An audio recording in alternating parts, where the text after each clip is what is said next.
Hello dear student, कैसे हैं आप लोग। आशा करते हैं एकदम मस्त होंगे, स्वस्थ होंगे और अपनी पढ़ाई को एकदम बेहतर लेवल्स करेंगे।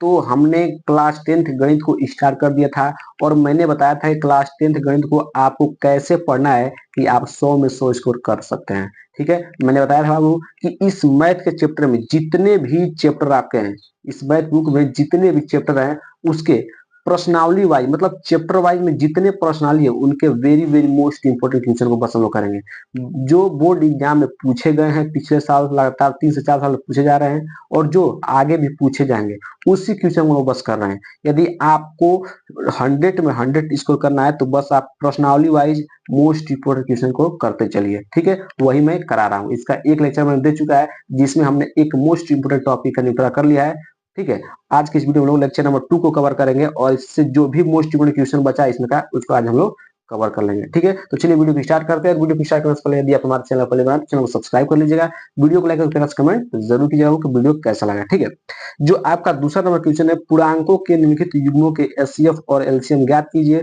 तथा इसकी जांच कीजिए कि दो संख्याओं का गुणनफल बराबर एचसीएफ इंटू एलसीएम है। ये वाला क्वेश्चन बोर्ड एग्जाम में आज तक पूछा नहीं गया है और ना ही पूछा जाएगा। ठीक है, तो इसको स्किप करते हैं हम लोग, कोई मोस्ट इंपोर्टेंट वाला नहीं है। ठीक है, बाकी जो तीसरा नंबर क्वेश्चन है ये very very most important question है कि अभाज्य गुणनखंड विधि द्वारा निम्नलिखित निम्नलिखित पूर्णांकों के एचसीएफ और एलसीएम जाती है। किस विधि द्वारा? अभाज्य गुणनखंड विधि द्वारा। और बोर्ड एग्जाम में लगातार 4 से 5 साल से प्रश्न पूछा जा रहा है। आपको कोई 2 संख्या दे देगा या 3 संख्या दे देगा, क्या देगा कि अभाज्य गुणनखंड विधि द्वारा इनका एचसीएफ और एलसीएम दोनों को ज्ञात करिए। ठीक है, तो कैसे ज्ञात करना है चलिए मैं आपको बताता हूँ। कोई एक क्वेश्चन में करा दूंगा, बाकी आप सब आसानी से कर सकते हैं। ठीक है, तो चलिए मैं पहला करा देता हूँ। पहला क्या है? 12, 15 और 21 का क्या ज्ञात करना है आपको? अभाज्य गुणनखंड विधि द्वारा एचसीएफ ज्ञात करना है। ठीक है, तो सबसे पहले क्या करते हैं, पहला हम लोग ले लेते हैं। सबसे पहले आप 12 को ले लीजिए। ठीक है, 12 को लेकर एग्जाम में आपको कैसे लिखना है वही मैं बता रहा हूँ। ठीक है, इसी तरह आप लिखना है और इसका एलसीएम निकाल लीजिए। ठीक है, 2 से काटेंगे कवर 6 बार में, फिर 2 से काटेंगे 3 बार में, फिर 3 से काटेंगे 1 बार में। ठीक है, फिर आप 15 का इसी तरह निकाल लीजिए।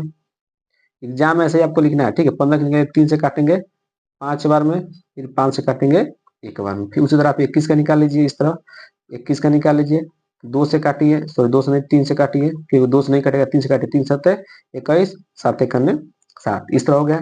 फिर आप क्या करना है, इन सबको लिख लीजिए। 12 को क्या लिख सकते हैं आप? 12 को लिख सकते हैं 2 गुणे 2 गुणे 3 लिख सकते हैं ना। 12 का एलसीएम निकाले हैं, 2 गुणे 2 गुणे 3 हो गया। फिर आप इस तरह 15 को लिख लीजिए। 15 को लिख लीजिए 2 गुणे 5। ठीक, अब क्या कीजिए 3 को लिख लीजिए, सॉरी 21 को लिख लीजिए। 21 कैसे लिखेंगे ध्यान समझिए यहाँ पर, 3 गुणे 7। ठीक है, अब आपको क्या क्या करना है, आपको एचसीएफ ज्ञात करना है। ठीक है, और आपको क्या ज्ञात करना है, एलसीएम ज्ञात करना है। ठीक है, तो आपको एलसीएफ कैसे ज्ञात करना, ध्यान समझिए। एचसीएफ का ध्यान समझिएगा। एचसीएफ देखिए 3 संख्या है ना, 12, 15, 21। इन तीनों संख्या में देखिए कि कॉमन क्या दिखाई दे रहा है। आपको देखना है यहाँ पर कि कॉमन क्या दिखाई दे रहा है इसमें। ठीक है, इसमें कौन ऐसी संख्या है जो तीनों में कॉमन है? ठीक है, तो बताइए यहाँ पर, सॉरी यहाँ पर 3 होगा। 15 को मैंने लिख दिया है 2 गुणे 3, तो यहाँ पर 2 गुणे 5 हो गया ना, 3 गुणे 5 होगा। ठीक है, 3 गुणे 5। ठीक है, अब देखिए इन तीनों में क्या है जो कॉमन है। देखिए तीनों में जो कॉमन होगा वही एचसीएफ होगा। ध्यान से जो तीनों में कॉमन होगा वही एचसीएफ होगा। तो आप देख सकते हैं कि यहाँ भी 3, इसमें भी 3 है, 12 में भी 3 है, 15 में भी 3 है और 21 में भी 3 है। तो सब में क्या कॉमन है? 3 कॉमन है। ठीक है, तो 3 को क्या कर लीजिए, बाकी कुछ कॉमन नहीं है तो एचसीएफ क्या हो जाएगा? 3 हो जाएगा। ठीक है, अब एलसीएम में क्या करते हैं, एलसीएम में क्या करता है वो कि जो कॉमन होता है उसको एक बार लिखते हैं। तो कॉमन क्या है, बाकी और इसमें और कुछ कॉमन नहीं है, तो जो कॉमन नहीं है उन सबको लिख लीजिए। देखिए कौन कौन कॉमन नहीं है, ये 2 है तो 2 को ऐसे लिखिए, फिर 2 है तो 2 को भी लिख दीजिए, फिर 5 है तो 5 को लिखिए और 7 को 7 लिख दीजिए। ठीक है, ध्यान से मैंने क्या बोला कि एलसीएम में क्या करते हैं कि तीनों में देखते हैं कौन कॉमन। यदि कोई कॉमन नहीं होता तो एचसीएफ 1 हो जाता है, 1 हो जाता है।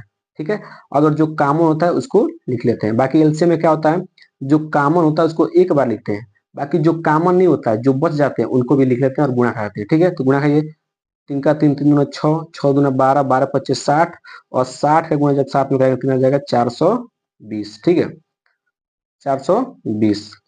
ठीक है, तो ये क्या आपका एलसीएम है। ठीक है, और आपका 2 नंबर का क्वेश्चन था और बोर्ड एग्जाम में बहुत बार पूछा गया है और इस बार भी पूछा जाएगा। ठीक है, तो आशा करते हैं कि आप इसी तरह सभी क्वेश्चन को कर ले जाएंगे। ठीक है, बाकी आप सेकेंड नंबर क्वेश्चन कर लीजिएगा और थर्ड नंबर क्वेश्चन को भी कर लीजिएगा। ये 2 नंबर आपको बोर्ड एग्जाम में दिलाकर जाएगा। ठीक है। बाकी हम लोग और इसका एक लेक्चर और लेंगे बाकी, जिसमें और मोस्ट इंपोर्टेंट क्वेश्चन को चौथा, पांचवा, छठवा, ये भी very very most important question है और लगातार कई साल से भी प्रश्न पूछे गए, आप पिछले साल का पेपर उठा कर देख लीजिएगा। तो एक और इसका लेक्चर लूंगा जिसमें मैं चौथा, पांचवा, छठवा क्वेश्चन को कंप्लीट करा दूंगा एकदम आसान तरीका से।